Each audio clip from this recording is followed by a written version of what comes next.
Hello everyone, welcome back to my YouTube channel. आज हम करेंगे क्लास 11th की अकाउंटेंसी का चैप्टर 11 जिसका नाम है books of original entry cash book की इलस्ट्रेशन नंबर 1। इलस्ट्रेशन नंबर 1 मैंने ऑलरेडी नोट कर रखी है। इलस्ट्रेशन नंबर 1 में जितनी भी ट्रांजैक्शन आपको गिवन है इसको आपको कैश बुक में दिखाना है, सिंगल कॉलम कैश बुक में दिखाना है। फॉर्मेट आपको विजिबल है। लेफ्ट हैंड साइड आपको आप डेबिट साइड बोलेंगे, राइट हैंड साइड को आप क्रेडिट साइड बोलेंगे। बिजनेस में जितना भी पैसा आएगा डेबिट साइड मेंशन करना है, जितना भी पैसा बिजनेस के पास जाएगा क्रेडिट साइड मेंशन करना है। जो एंट्री उधार पे होगी, जो ट्रांजैक्शन उधार पे होगी उसको आप कैश बुक में रिकॉर्ड नहीं करेंगे। सबसे पहले देखिए मार्च 1 को आपको पहली ट्रांजैक्शन की वन है, कमेंस बिजनेस विद कैश। अब देखिए बिजनेस स्टार्ट किया गया कैश के साथ 20,000 रुपीज, तो इसकी जनरल एंट्री होती है cash account debit to capital account. Cash account debit हुआ है तो डेबिट साइड मेंशन कीजिएगा, अपोजिट अकाउंट मेंशन करने हैं आपको तो यहाँ पे मेंशन कीजिएगा टू कैपिटल अकाउंट और अमाउंट के कॉलम में 20,000 लिखिएगा। सेम इसी तरीके से सेकंड ट्रांजैक्शन है brought good for cash. Brought good for cash मतलब कि गुड्स परचेज करे गए हैं कैश में, कि कैश में परचेज करे गए हैं तो इसकी जनरल एंट्री होगी purchase account debit to cash account. To cash account credit हुआ है तो क्रेडिट साइड मेंशन कीजिएगा बाय परचेज अकाउंट लिख के अमाउंट के कॉलम में 5,000 रुपीज। तो आपको समझ आ रहा होगा कि हम क्या कर रहे हैं। हम देख रहे हैं जनरल एंट्री में कैश डेबिट हुआ है कि क्रेडिट। अगर डेबिट होता है तो डेबिट साइड अपोजिट अकाउंट लिख देते हैं, अगर क्रेडिट होता है तो क्रेडिट साइड अपोजिट अकाउंट लिख देते हैं। तो यहाँ पे आपको क्या करना है, नेक्स्ट जनरल एंट्री में सोल्ड गुड फॉर कैश। अब कैश में गुड्स की सेल हुई है तो बिजनेस के पास पैसा आया होगा। जनरल एंट्री होती है cash account debit to sales account, तो डेबिट साइड ही मेंशन कीजिएगा क्योंकि कैश अकाउंट डेबिट हुआ है। मार्च 4 लिख के टू सेल्स अकाउंट और अमाउंट के कॉलम में अमाउंट फिल कीजिएगा 4,000 रुपीज। इसके बाद है good purchase from Ravi on credit. अब उधार की बात हो रही है तो इस ट्रांजेक्शन को आप रिकॉर्ड ही नहीं करेंगे। इसके बाद मार्च 13 में पेड टू रवि, रवि को पे करा गया है तो Ravi debit to cash account होगा। अब टू कैश अकाउंट है तो क्रेडिट साइड ही एंट्री आएगी, अपोजिट अकाउंट लिखिएगा मार्च 13 लिख के बाय रवि और अमाउंट के कॉलम में अमाउंट लिखिएगा 7,000 रुपीज।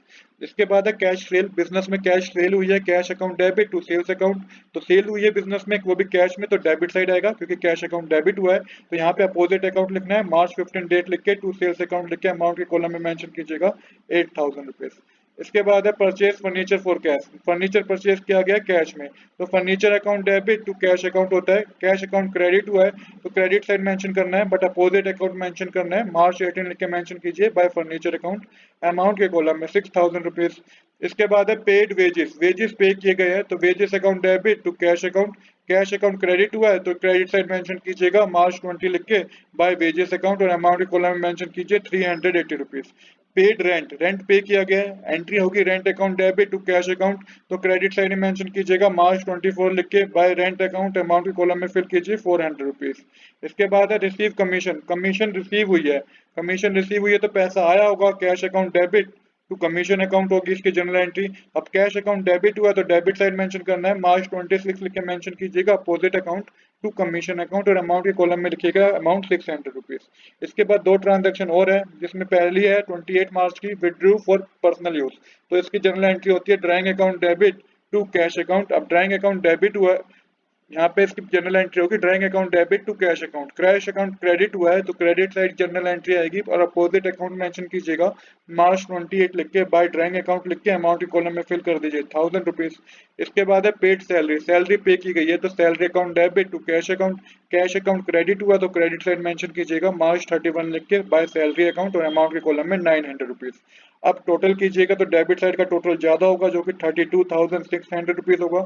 क्रेडिट साइड का टोटल करके माइनस करेंगे तो बैलेंसिंग आपकी क्रेडिट साइड होगी, बाय बैलेंस कैरी डाउन लिख के अमाउंट के कॉलम में लिखिएगा। जब प्लस करके माइनस करेंगे 32,600 में से तो ये 11,920 आएगा। तो यहाँ पे हमारी डेबिट साइड और क्रेडिट साइड इक्वल हो जाएगी।